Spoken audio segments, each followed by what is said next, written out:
chasing silver, to bury guilt. Then, a silver stag and a wild Apache girl saved him. The canyon was jagged, wind-scoured, and bone-dry, a place where silence echoed louder than gunfire. It reeked of suspicion, regret, and the kind of quiet that came before someone bled. Jack O'Connor swung his pickaxe into the stubborn earth, sweat streaking the dust on his neck. He worked like a man trying to outrun something or someone. His jaw clenched with each strike, but it wasn't just the rock he was punishing. Above him, Nita watched from the ridge still as stone, her dark eyes tracking every motion. She didn't trust him. Not yet. Not with her land. Not with that silver charm glinting from his shirt the shape of a stag, delicate and deadly. Jack noticed her gaze. "You believe in spirits," he muttered. "I buried mine long ago." But he lied. That charm, it belonged to his dead brother, and he hadn't taken it off since the boy drowned under an Irish sky. Then came the sound a branch snapped, not by wind. Both froze. Something was watching, and Jack knew this much: whatever lived in these canyons, it wasn't just after silver. It wanted secrets and blood. "Better keep your boots on, partner. The night's fixin' to turn mean." The sun lay low against a bruised sky, bleeding orange and ash across the jagged horizon. Red Knife Canyon yawned before the ragged line of tents and lean-tos, its sheer walls carved by wind and time into the shape of a slumbering beast. Dust clung to every surface like a guilty secret, and the air tasted of crushed sagebrush and distant thunder. Somewhere beyond the rocks, coyotes barked at shadows' warnings or perhaps invitations. Here, on these sacred Apache grounds, every footfall carried weight and every heartbeat echoed too loud. Jack O'Connor stood at the edge of camp, the iron heel of his boot pressing into sun-baked clay. His dark hair lay plastered to his scalp, sweat tracing rivulets down his neck. In his hand, he turned a silver stag pendant over and over the antlers, catching the dying light with a ghostly gleam. He had carried it across 2 continents and a dozen graveyards of memory, proof he was still alive, proof he had failed to save the one he loved most. He slipped it beneath his shirt as if stowing guilt where no one could find it. All around him, men shouted in half-formed English-Spanish and broken Cherokee as they hoisted picks and pans. Prospectors fresh from tombstone deserters, from fading cattle drives, and hard-faced outlaws seeking to squander their sins in silver, they would pay any price to stake a claim. But Jack had no quarter-deck dreams of fortune. He wanted only to vanish into the dust. That was why he answered Landsborough's offer: good coin, no questions asked, and a promise that the past would stay buried. Atop a flat boulder framed by the blood-red sky, a lone figure watched him. Nita stood motionless, her leather-wrapped bow resting against her shoulder like a natural extension of her arm. Her long braids, dark as midnight, tumbled over a deer-hide mantle. Her gaze was steady, unblinking, sizing him up with the calm certainty of a hawk studying prey. She did not move when a drunken drifter spat near her boots. She did not flinch when Landsborough's men barked crude remarks. To them she was a guide, a means to an end. To Jack, she was a sentinel on forbidden ground. That evening, the campfire crackled like a lyre caught in its own confession. Flames flickered across Jack's face, illuminating the hollow under his cheekbone and the raw edge of his jaw. He sat apart, legs drawn close, studying the fire as though it held answers. The other miners were immersed in card games and whiskey-noisy distractions from the world outside the circle of light. Across from him, Nita crouched on her haunches, arrowheads and sinew laid out on a smooth stone. She worked without pause, her knife sparking tiny reflections under the embers. After a silence that tasted like iron, Jack broke the stillness. "You don't like this," he said, voice low and rough. "Not this land. Not us." Nita paused, knife in hand. She glanced at him, then at the pendant he'd let slip from beneath his shirt. "I guard this place," she replied evenly, "even from those who paid in silver to walk on it." Her English was careful, measured, no hint of apology for being Apache, no plea for mercy. Jack's fingers tightened around the pendant. "Nor do I," he admitted. "But I need your paths." He met her eyes. "We won't disturb more than we must." She did not nod. Instead, she returned to her work, stripping sinew with deliberate care. The message was clear: she would guide him only as far as her people permitted and no farther. Before dawn, Landsborough arrived on a sweating Mustang, his polished boots unsolicited proof of privilege. He carried a rolled chart and a swagger that spoke of railroads and rulership. The men fell silent as he dismounted. At first light, he announced, voice carrying over the camp, "You find me that silver vein, deep and pure. Miss it once, and I'll have 20 men who won't ask why you're gone." He unrolled the parchment on a crate, a crude sketch of canyon walls, secret ledges, and an X marking a spot no map should show. "This is Apache land," he added, lips curling. "But Silver doesn't care who calls the shots." Nita watched him, expression unreadable. Jack met her gaze, saw the flicker of firelight in her eyes. Neither man frightened her, only death did that. She folded her arms. "Come sunrise," she said, "I lead. You follow." Jack felt a chill, even though the air was warm. He surveyed the ragged canyon walls, imagining tunnels of gleaming ore hidden within. But what he feared more was the thin line between buyer and betrayer, and the blood price such discoveries always demanded. He squared his shoulders. "I'll follow," he said. "Just keep me alive." The first rays of sun found them at the canyon rim, Jack with pickaxe strapped to his back and pouch of supplies at his hip, Nita with bow in one hand and worn map in the other. Below, a narrow path wound through sandstone arches like a serpent winding to its hidden lair. Jack paused, inhaled the dry, heady air. In that moment, the pendant pressed cold against his chest, its silver stag poised in mid-flight, antlers raised like a warning. Nita pointed to a cleft in the stone. "There," she said. "That is where land speaks loudest." Jack followed her finger, then glanced back at the camp flickering behind them like dying embers. He remembered the promise he made to his brother's fading smile, what he owed him, and what he had lost. Now every step into the canyon felt like a ledger entry in a debt he could never fully repay. He squared his jaw, lifted his chin. "Let's find this silver," he murmured, "and bury some ghosts along the way." Between them, the canyon held its breath. The walls seemed to lean closer, as though eager listeners to conspiracies and curses. Jack adjusted his pack and fell in behind Nita. His eyes flicked to her stoic, silent, as sure-footed as a mountain goat. She was both guide and judge gatekeeper to the wealth he sought and the dangers he tried to escape. Together they stepped onto the winding path of blood-red stone. Every loose pebble, every whisper of wind felt charged with warning. Jack's heart pounded, equal parts fear, hope, and desperate longing. If he succeeded, he would earn freedom. If he failed, he would pay with more than just a silver. The canyon swallowed them. Out of sight, the camp lay still in pre-dawn quiet, unaware that two unlikely allies carried the weight of dreams and damned promises into its depths. And somewhere high on the sun-bleached cliffs, a silver shape flickered in Jack's imagination, antlers raised against the sky, summoning him toward salvation or ruin. Jack O'Connor pressed forward along the narrow shelf of sandstone, each footstep echoing on the cliff face below. The sky above was a bright, merciless blue, promising no mercy for those who toiled under its glare. Behind him, Nita moved with silent purpose, her bow slung low knife at her hip. The dust storm that had swept through before dawn had left the air gritty, every breath tasting of sand and sweat. Jack's throat burned, but he refused to pause. He had no right to rest. They had been on the trail 3 days, following Nita's hand-drawn map and the faintest whisper of an old Apache legend. Landsborough's silver vein remained elusive, hidden somewhere deep within these labyrinthine canyons.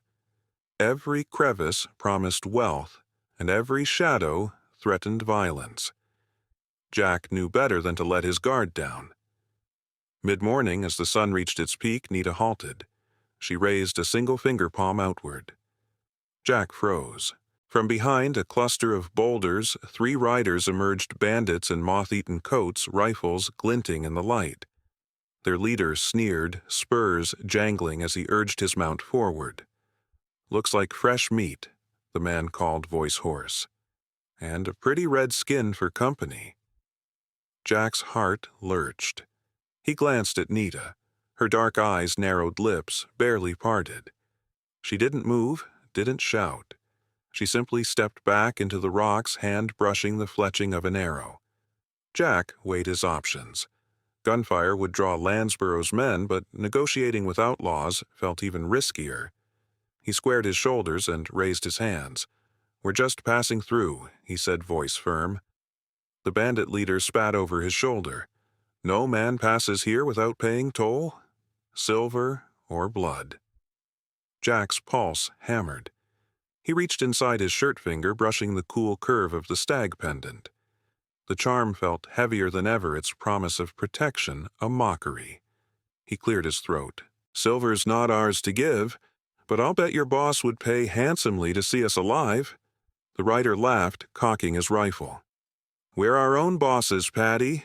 Give us that pretty guide, and maybe we let you live to tell the tale." Nita stepped forward, then bow raised like lightning. Her arrow sang through the air, whistling past the bandit's ear and embedding itself in his horse's flank. The beast reared, unseating its rider. Chaos erupted. 2 more bandits fired wildly, and Jack ducked behind a boulder, heart pounding. "Run!" Nita hissed, already moving toward Jack. She grabbed his arm, yanking him into a narrow fissure in the rock. They tumbled in together, breath ragged. From their hiding spot, Jack peered out. The bandits swore, regrouped, then galloped away, cursing at the crumpled horse and their fallen comrade. Jack exhaled, trembling. Nita pressed a hand to his chest over the pendant. "You fight well," she said almost gently, "but we cannot stay. They will return with friends." Jack nodded, fingers curling around Nita's wrist. He felt a flicker of something unfamiliar, pride, relief, perhaps gratitude. "Thank you," he whispered. "If not for you—" She cut him off with a swift, sharp glance. "Let's move." They emerged from the fissure and pressed deeper into the canyon, boots crunching on loose shale. Hours later, they came upon a dry wash where skeletal cottonwoods clung to the parched earth. Jack stopped to refill his canteen from a rust-colored pool. Nita crouched beside him, eyes scanning the cliffs. "You carry that charm for a reason," she said. "Tell me about him." Jack stared into the stagnant water, watching ripples distort his reflection.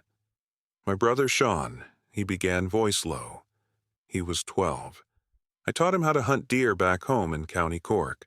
We had that pendant braided into a necklace, silver, such as this. Legend said it guided lost souls. We chased a stag one morning. He fell into a river current. I tried to save him, but the charm never glowed. He drowned." A silence fell between them, heavy as the canyon walls. Nita dipped a finger into the water, flicking droplets onto Jack's wrist. "In my tribe," she murmured, "the stag is more than legend. It appears when we face our darkest hour only once to show the way. Then it vanishes." Jack's jaw tightened. "I stopped believing the instant I lost him." Nita's dark eyes softened. "Belief is not proof. Sometimes you have to see with your heart." He met her gaze, saw her own sorrow there, loss older than memory. Before he could reply, a distant rumble shook the stones underfoot. They exchanged a look and rose to their feet. "Well," Jack said with grim humor, "this canyon never stops breathing." Nita motioned him forward. "That's thunder from the west ridge. A storm's coming." They climbed toward a rocky overhang where they could wait out the thunderhead.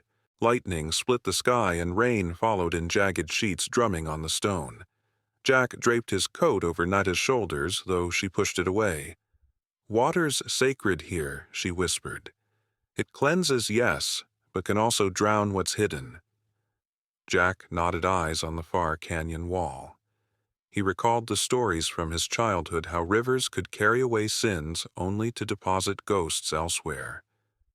The rain plastered his hair to his neck, but he felt strangely cleansed. Hours passed in the gray gloom. They shared dried jerky and stale bread crouched beneath the overhang. Jack found himself studying Nita's profile, strong cheekbones, a scar just below her ear, and eyes that refused to look away. He wanted to ask her more about her people, their ways, but the memory of Sean's face stopped him. Finally, Nita spoke. "We move at first light. There's a pass beyond the saddle where silver veins glow like pale lightning in the rock." Jack's heart leapt. "Then tomorrow," he said, "we find it." She nodded, gathering her bow and fletching. If the canyon allows. The rain eased. Lightning retreated to distant hills. Jack unbuckled the stag pendant and held it out to Nita. She hesitated, then took it in her hand. Its antlers caught the last of the twilight. "Promise me," she said softly, "you will not seek silver for greed." Her voice was both command and plea. Jack's chest tightened. He met her gaze searching for judgment. Instead, he found something like trust. "I promise," he whispered. She returned the charm. It lay cold against his skin, a pact of blood and hope.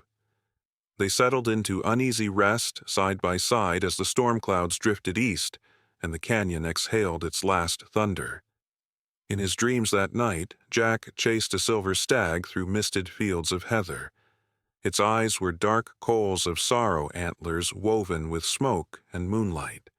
He reached for it, stumbling, and woke with a start, heart pounding in the pre-dawn hush.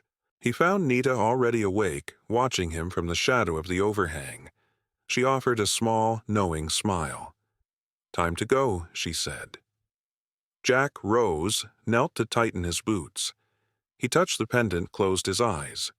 Today they would press on deeper into the bones of the canyon and closer to the silver vein, closer to a clash of loyalties that would test their fragile bond. He inhaled the cool air, tasting rain dust and a promise he barely believed that redemption might lie somewhere beyond the next ridge. As they set off up the slick stone path, Jack dared to glance at Nita. She moved ahead, silent and sure, a sentinel in deer hide and arrow feathers. For a moment he saw not just his guide, but a kindred spirit, two souls bound by loss, walking a narrow path between greed and grace. The canyon swallowed them once more, sealing their footprints in mud and memory. And somewhere ahead, the promise of silver and of reckoning waited, glinting like distant thunder. The moon hung low and sickly over Red Knife Canyon, casting long, trembling shadows across the jagged walls. Jack O'Connor pressed himself close to the cavern's rough rim, heart hammering like a runaway mule.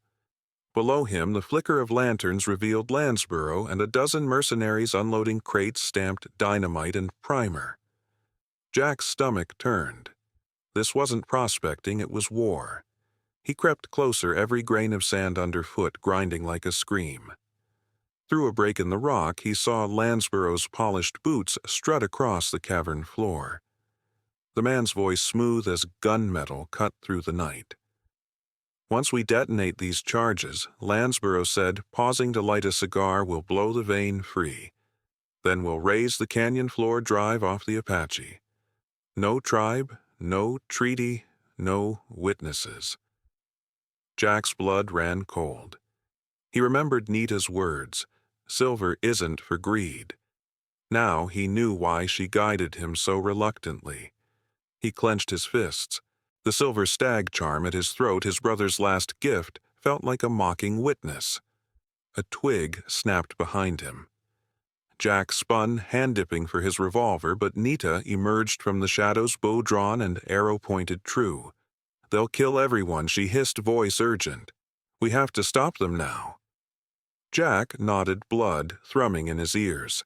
He hefted his pickaxe in one hand, his revolver in the other.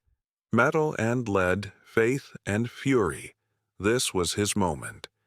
They slid into the cavern like ghosts, Jack's boot struck a loose rock. It skittered across the floor. A mercenary wheeled rifle raised. Jack fired without thought. The shot cracked, hammering the man's shoulder. He yelped, dropping to one knee, rifle clattering away. Chaos erupted. Lanterns swung. Men shouted.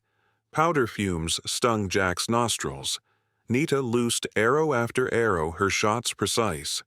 One felled a thug bent on lighting the fuse. The spark in the powder shone like a dying star before Nita's blade severed it. Jack raced forward, pickaxe swinging.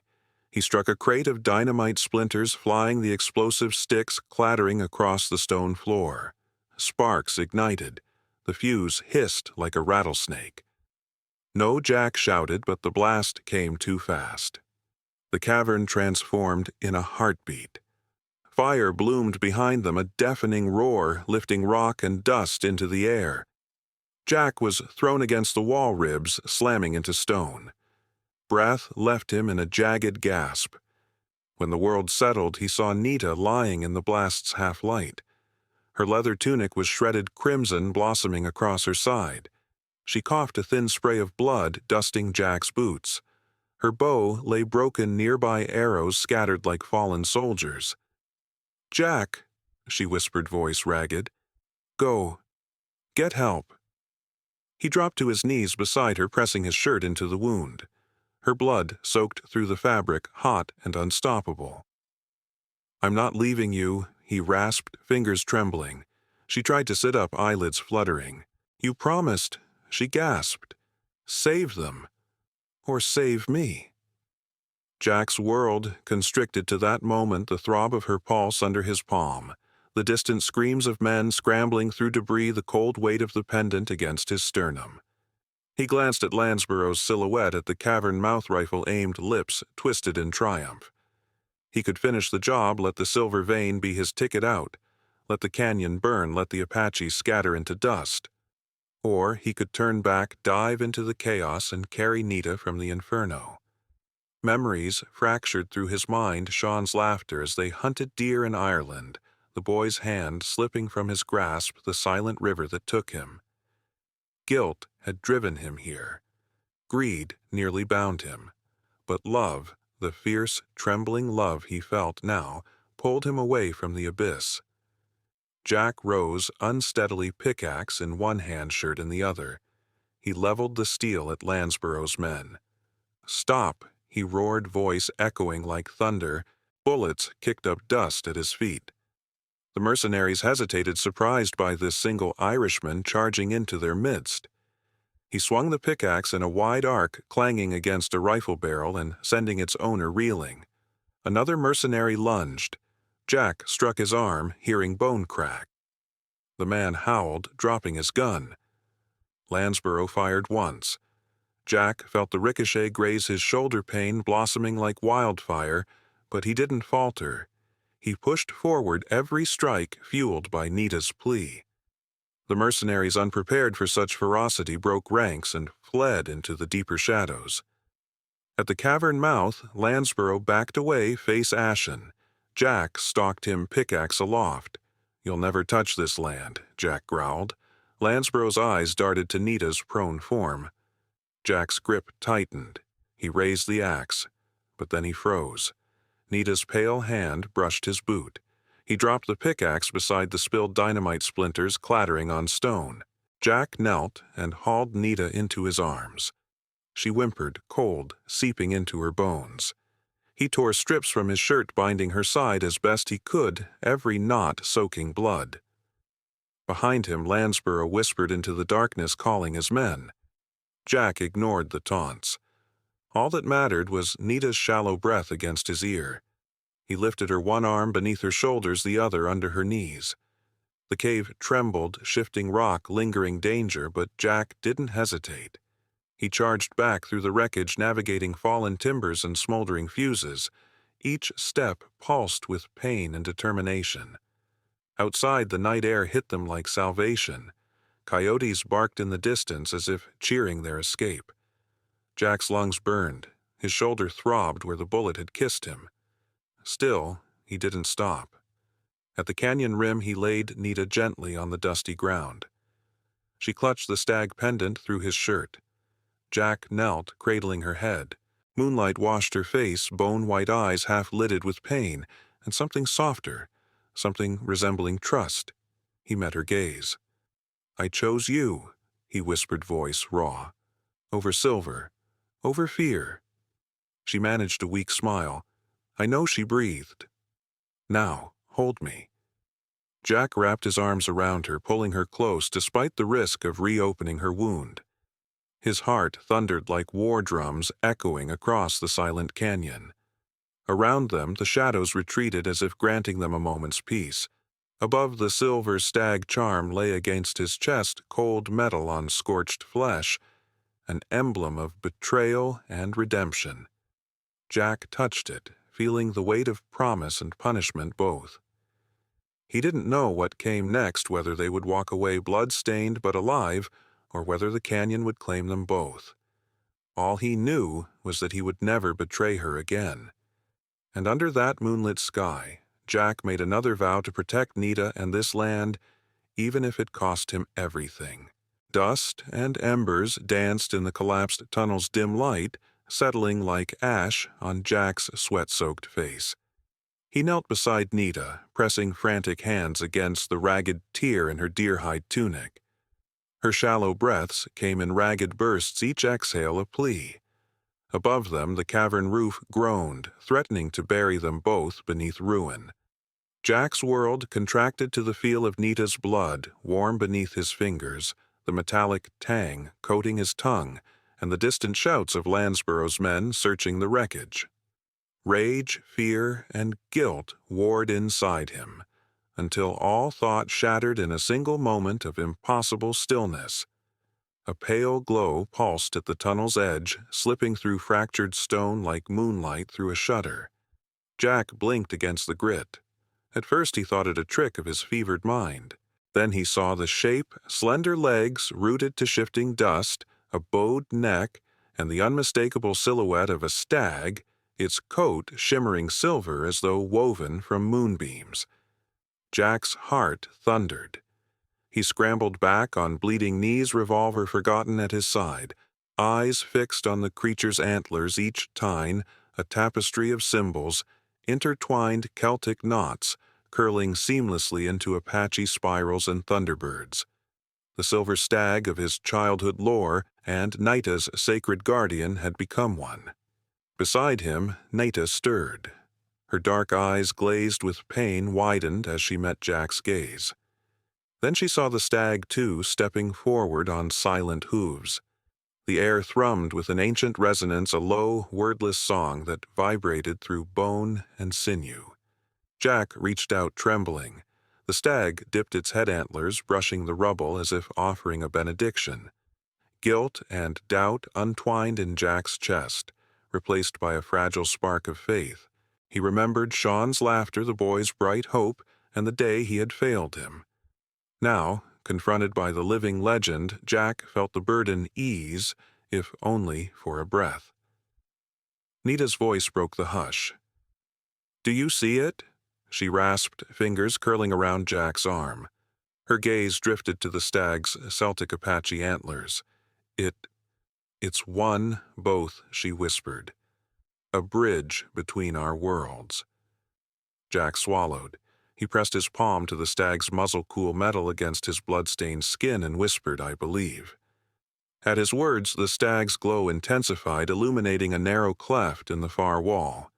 Shadows receded, revealing a hidden fissure just wide enough to slip through. Jack's breath caught. Beyond lay moonlit rock-deep canyon air and a promise of escape. Nita winced when Jack gently raised her into his arms. Her body trembled, but her eyes, once dim with fear, now burned with a fierce light. "Led me," she said, voice soft but certain. Jack nodded. He dipped his head to the stag, murmuring a silent vow. "I'll protect you both." The stag responded with a gentle nod, then turned and stepped backward into the gloom, its silver form dissolving into darkness. But the light it shed lingered, tracing the path out. Cradling Nita, Jack scrambled forward through the fissure. Loose stones tumbled behind him, but the passage held narrow and winding, yet mercifully clear. Each step sent shock waves of pain through the woman in his arms, but Jack pressed on, led by the fading glow etched in his memory. The tunnel spit them out onto a ledge overlooking the canyon floor. Below, campfires burned Landsborough's search party spread in a ragged semicircle. The mercenaries paused at the ledge's edge, rifles raised, scanning the shadows for their prey. Jack's blood roared. He pressed Nita's head against his shoulder, whispering, "Hold on." Then he set her gently on the rocky ground and stepped forward. Landsborough's lieutenant spotted him. There he is! Gun barrels rose like iron fingers. Jack's revolver felt cold in his palm, its chamber clicking home. But he remembered the stag's gift, not vengeance, but salvation. He raised his empty hand in a slow, non-threatening arc. "They can't touch her," he called, voice clear and steady. "I have her. One wrong move and she dies." A tense hush fell. The mercenaries exchanged glances, their victory over the canyon's vein already soured by blood and dust. Behind them, Jack saw Nita's chest rise and fall, frail, but determined. Landsborough strode to the ledge, face twisted in anger. "Drop your piece, O'Connor," he snarled. "Hand her over and maybe I'll let you live." Jack's jaw set.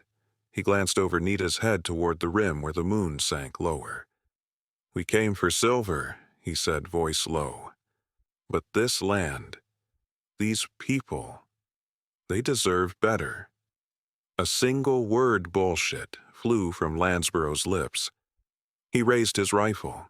But before he could pull the trigger, Jack's voice rang out, "Don't do it." In that moment, every heartbeat slowed. Lightning flashed on the canyon wall, a promise of the storm to come. Landsborough's finger trembled on the trigger. Jack's eyes found Nita's shining with pain and faith. Then a distant crack, like a branch breaking, echoed across the canyon. The mercenaries flinched. One dropped his rifle, sweat streaking his dirt-chapped face. Jack seized the moment. He stepped forward, revolver aimed not at Landsborough, but at the ground between them. A deliberate, defiant gesture. He had the power to kill, but he chose mercy. Behind Landsborough, the hidden fissure collapsed in a small landslide, stones tumbling down the canyon floor, blocking the only path of pursuit. The mercenaries panicked, flesh and fear colliding as they scrambled for higher ground. Landsborough spun, eyes wide in disbelief. "You bastard!" Jack kept his weapon trained on his feet. "I'm no killer," he said quietly. "Not here. Not today." He reached for Nita, sweeping her into his arms once more. She winced, but managed a fierce nod. Jack turned to the canyon's edge and climbed with all his strength. Above, the rim felt impossibly far. Every step was agony, every breath a prayer. Behind him, he heard Landsborough's furious roar echoing off stone like a death knell. But Jack pressed on, pulling Nita upward, guided by the stag's vanished light and a promise etched in his heart. They crested the ledge together, stumbling into the cold embrace of night air. Below, the canyon swallowed Landsborough and his men. Jack pressed Nita close, feeling the flash of moonlight on her tear-streaked cheek.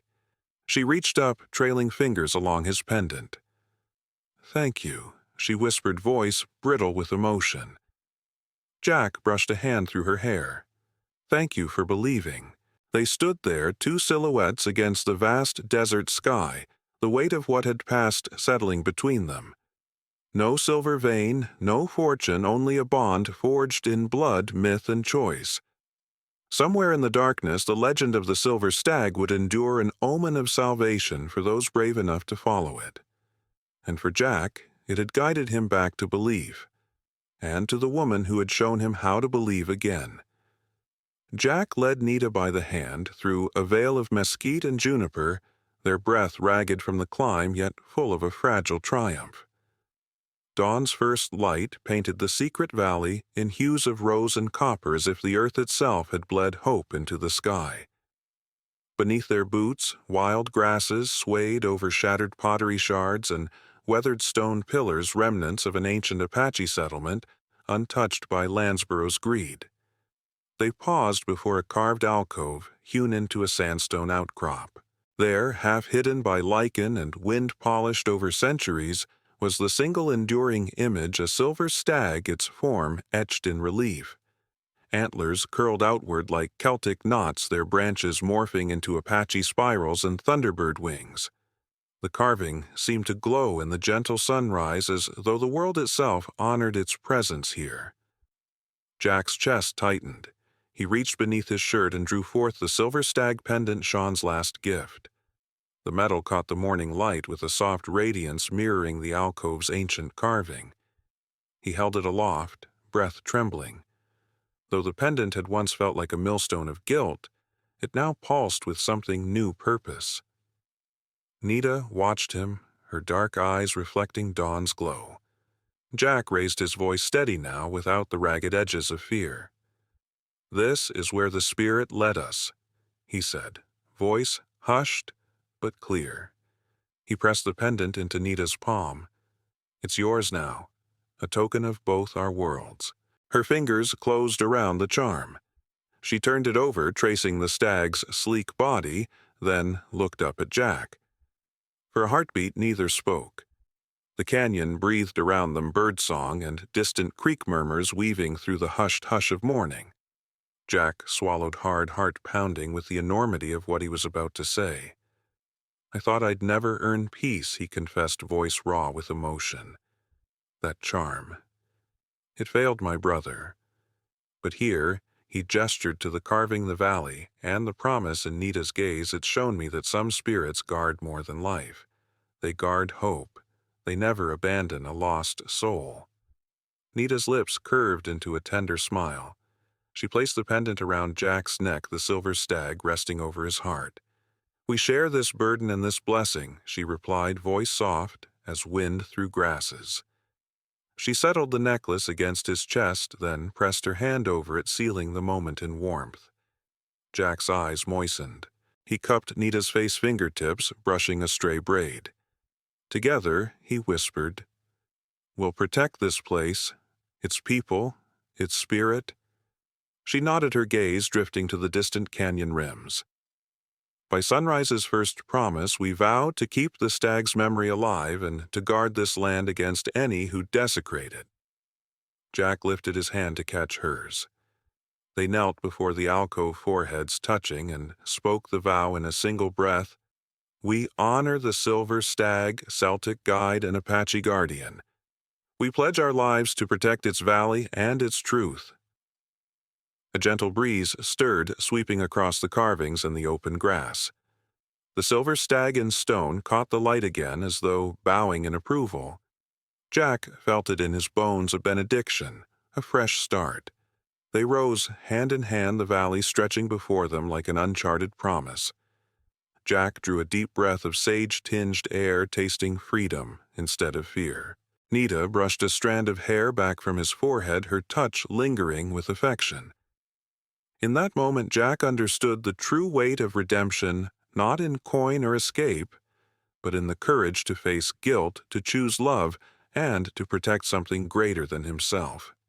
Nita's strength had guided him here. Now his resolve would stand as her shield.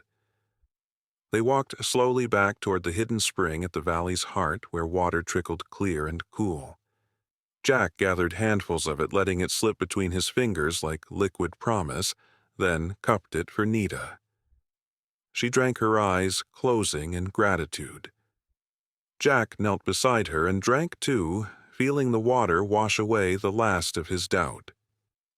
He studied the valley wildflowers blooming amid sandstone ruins, hawks wheeling overhead, and the faint echo of starlight in every dewdrop.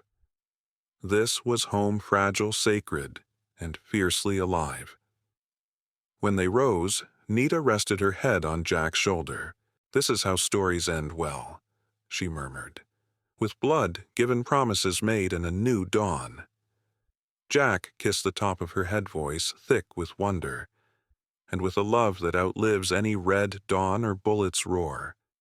They stood in silence, two souls bound by loss and redemption, guardians of a legend older than either of them.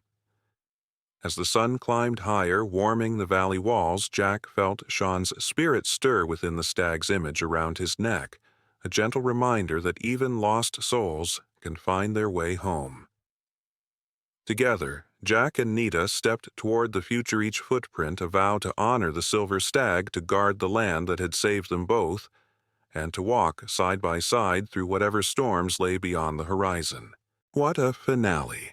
The silver stag's echo still rings through Red Knife Canyon, but can Jack and Nita's vow to protect this sacred land truly hold against the greed that never sleeps? Which moment hit you hardest? The blast that nearly stole Nita's life, or Jack's fierce choice to stand with her over Silver Smash? Like if their bond gave you chills, and comment, which scene stayed with you longest? Next time, journey into a snowbound forest cabin where a solitary lumberjack takes in a heavily pregnant stranger carrying a broken crest and a locket that hums with secrets. Who is this mysterious girl with a foreign accent and shadowy pursuers at her heels? Expect coded letters, whispered pleas in the night, and a choice that could topple thrones or shatter two hearts. Subscribe and ring the bell so you don't miss a single heartbeat of this haunting new mystery.